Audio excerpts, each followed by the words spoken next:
E o título da nossa mensagem de hoje à noite é Moldados em Deus. Na nossa vida, a partir do momento em que nós conhecemos a Cristo, nós iniciamos um processo de transformação, onde inicia a partir do momento em que o Espírito Santo passa a habitar em nosso coração e vai terminar somente no dia em que Jesus voltar. Mas até lá a Bíblia diz que nós devemos perseverar. E essa perseverança vai mostrar que de fato nós seguimos a Cristo. Ela vai nos levar a nos tornar cada vez mais semelhantes a Jesus. E Paulo usa um exemplo do sacerdócio e do sacrifício, do sistema de sacrifício que havia no Antigo Testamento, para ilustrar um pouco essa ideia de que nossa vida precisa ser moldada no Senhor e pelo Senhor. Diz assim: portanto, irmãos, rogo pelas misericórdias de Deus que se ofereçam em sacrifício vivo, santo e agradável a Deus. Este é o culto racional de vocês. Algumas versões vai dizer espiritual. Não se amoldem ao padrão deste mundo, mas transformem-se pela renovação da sua mente, para que sejam capazes de experimentar e comprovar a boa, agradável e perfeita vontade do Senhor. É um texto bastante conhecido de nós, né? E quando nós começamos a ler esse texto, a gente vai ver que Paulo vai dizer assim: rogo pela misericórdia de Deus. E esse é o pontapé dele para aquilo que ele quer falar.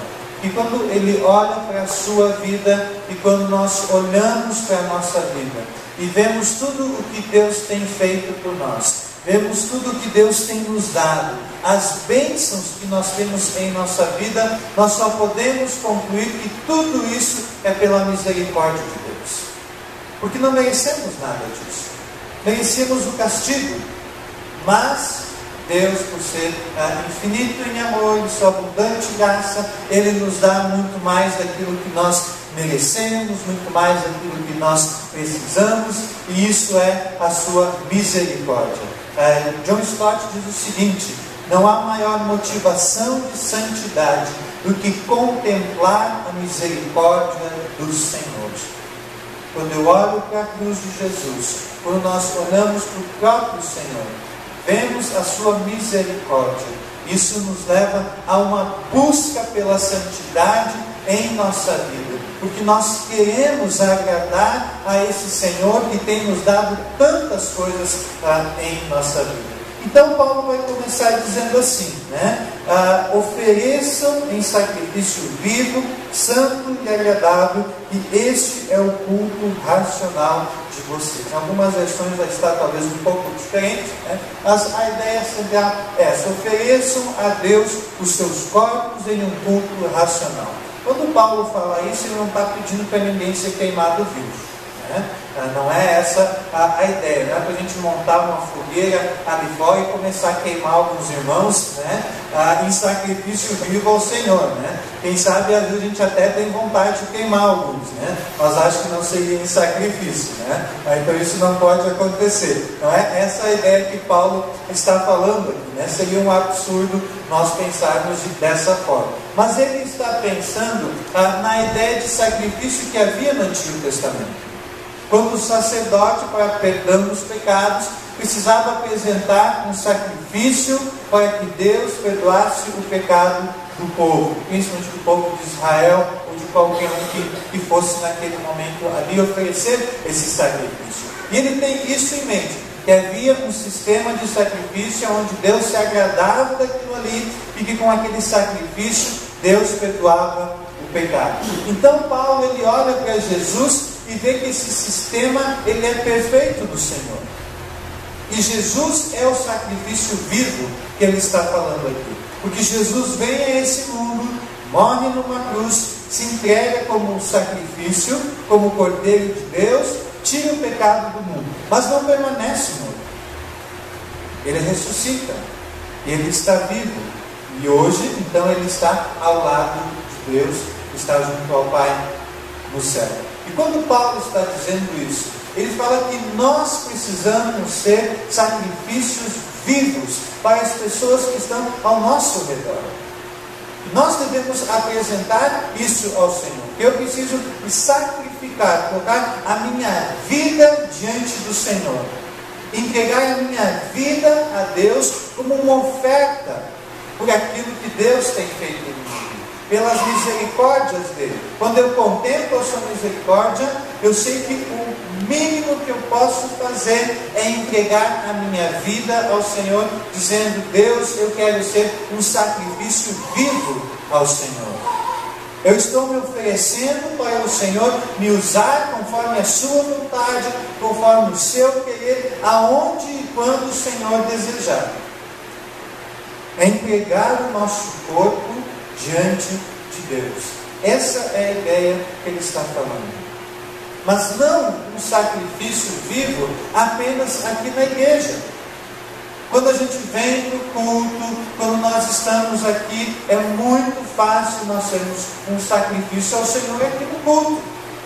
Mas Paulo deseja, e Cristo principalmente deseja, que nós sejamos um sacrifício vivo lá fora, lá onde nós estamos. Seja no nosso trabalho, seja na faculdade, seja na escola, seja no convívio com os nossos amigos, com as pessoas que estão ao nosso redor, com os nossos vizinhos. É lá que nós precisamos ser um sacrifício. É ali que nós precisamos anunciar as verdades do Senhor. Precisamos mostrar a que Deus nós servimos. Quem é esse Jesus? E o que Ele fez por mim? E por que nós estamos fazendo isso? E às vezes a gente age como se nós fôssemos uns crentes meio agentes secretos, né? Que ninguém sabe que a gente é crente, né? Só Deus, né? Isso não vale, não conta, não pode ser assim. Precisa ser diferente. As pessoas que estão ao meu redor precisam saber que eu sou cristão. E elas vão saber isso não simplesmente porque eu estou falando, mas porque elas vão ver uma diferença em minha vida. Vão saber que na minha vida algo é diferente. E tem coisas que eu não concordo que o mundo faz. E aí Paulo então vai entrar nessa questão.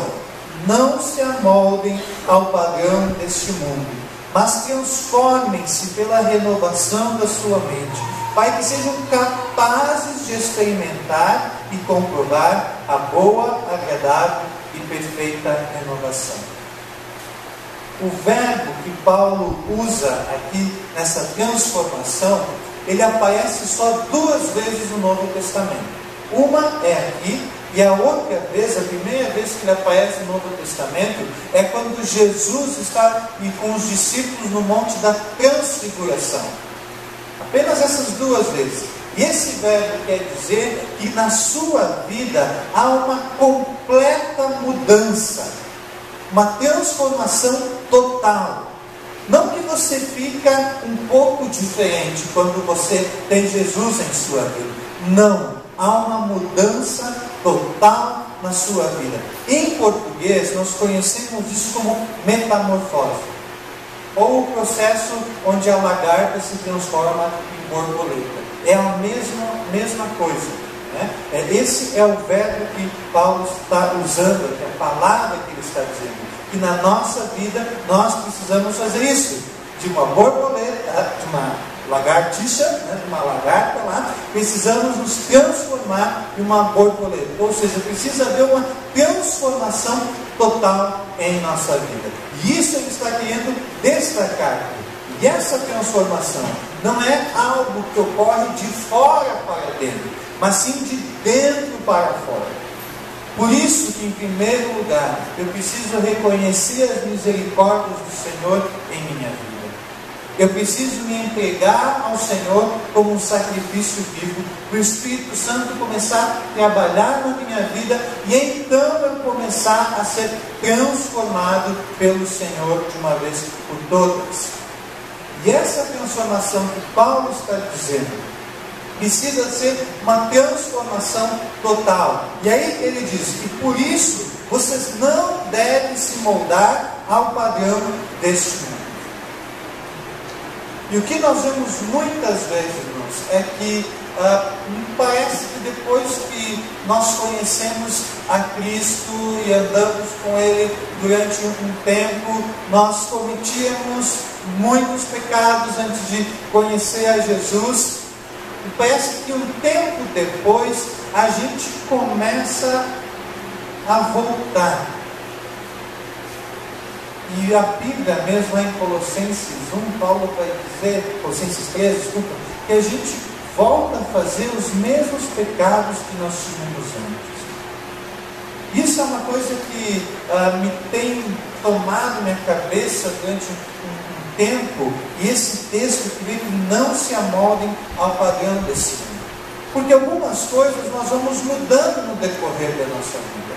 Porque, por exemplo, o que há alguns anos atrás era pecado, hoje nós não consideramos mais como pecado. Isso é um grande perigo para a igreja. Então, vamos dar um exemplo, né? Então, há alguns anos atrás, beber era extremamente pecaminoso. Assim, não podia. Era algo que, se você é cristão, a bebida alcoólica não é correta. Você não pode, vai contra a sua origem cristã.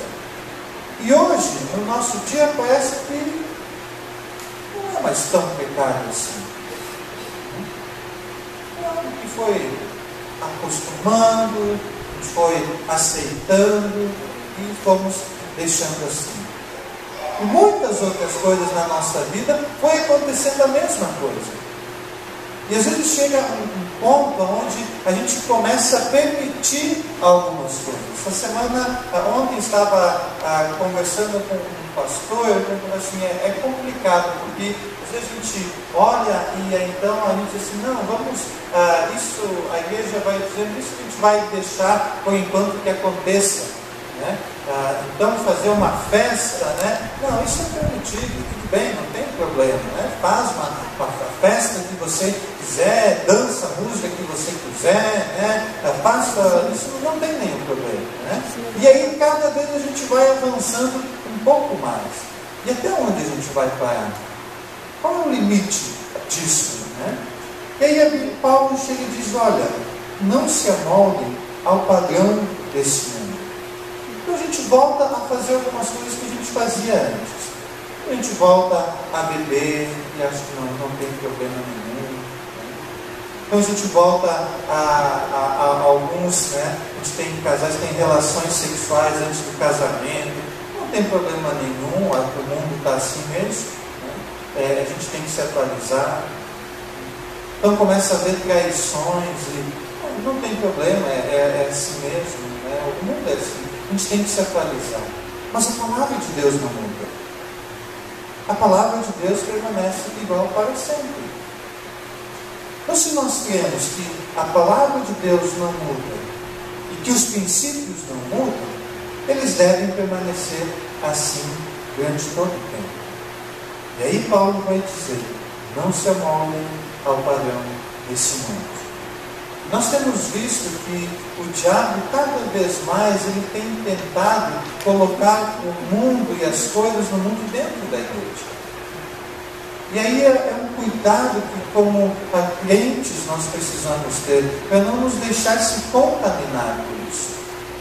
Porque senão vai chegar a alguns anos daqui para frente, onde não vai mais haver diferença entre um cristão e um não cristão. Vai ser a mesma coisa. A única diferença é que um vai na igreja e o outro não vai. Mas não é isso. A Bíblia diz que não. O cristão tem uma marca registrada. E essa marca é a cruz de Cristo. Isso precisa ser visível em meu coração. E ainda ele vai dizer que essa mente, essa transformação precisa ocorrer primeiro na minha mente. Eu preciso que o Senhor Jesus transforme isso em meu coração. Porque senão eu não vou conseguir entender isso. Não vou conseguir entender por que Deus é assim. Por que a Bíblia não permite isso e permite isso. Eu só vou conseguir